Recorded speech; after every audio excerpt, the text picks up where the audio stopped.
Hello and welcome back to your own YouTube channel as for Hindi 1 to 1। उसने मेरी पीठ पर छुरा घोंपा। अब इस तरह के जो स्टेटमेंट्स आते हैं जो हिंदी में काफ़ी हद तक एक इडियोमैटिक एक्सप्रेशंस हैं, हिंदी के हैं।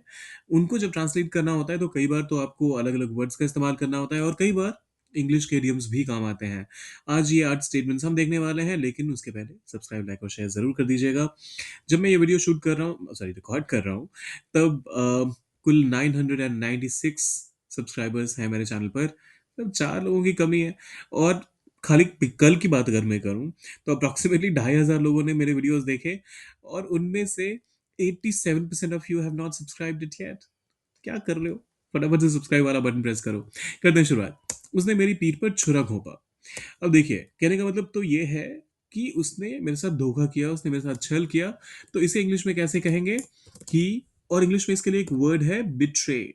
सो बिट्रेड मी। अरे, ही बिट्रेड मी। सिंपल ना? ये काफी हद तक ऐसा ही है जैसे विश्वासघात करना। इसके लिए, इस पूरे फ्रेज के लिए, इस पूरे इडियम के लिए हिंदी में भी तो एक वर्ड है विश्वासघात। तो उसी की अंग्रेजी हमने यहां पर इस्तेमाल कर ली, ही बिट्रेड मी। फिर आता है तुमसे बात करना दीवार पे सर मारने जैसा है। इसको आप कैसे ट्रांसलेट करेंगे? पहले तो कह देंगे talking to you is like talking to a wall. Talking to you is like talking to a wall. Simple है ना? मैंने अपनी गलती का एहसास किया। आई, ये तो इडियोमैटिक नहीं है। I realized my mistake. I realized my mistake.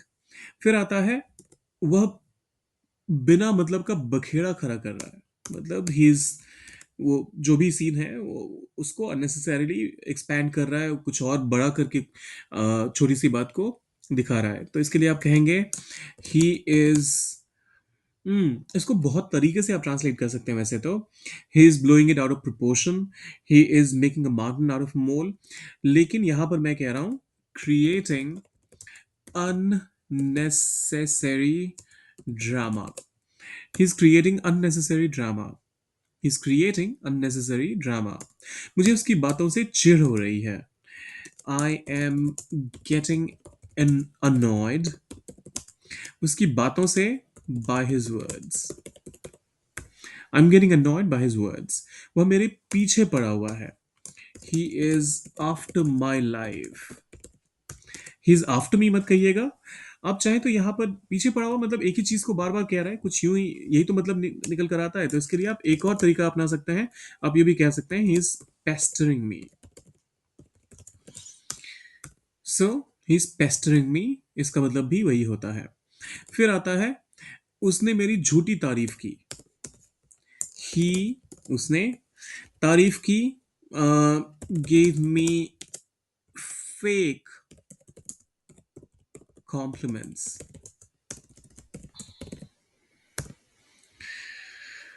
He gave me fake compliments. He gave me fake compliments. यह काम मेरे बस का नहीं है। अब इसको ट्रांसलेट करते करते हुए आपने क्या करना है? आप यूज कीजिए माई कप ऑफ टी का, जिसका मतलब होता है कोई भी चीज आपके बस की होना। और इसे कैसे ट्रांसलेट करेंगे वो आप सोचिए, डालिए उसका ट्रांसलेशन इंग्लिश में कमेंट बॉक्स में। और जाने से पहले सब्सक्राइब, लाइक और शेयर करके जाइएगा। मिलते हैं जल्दी।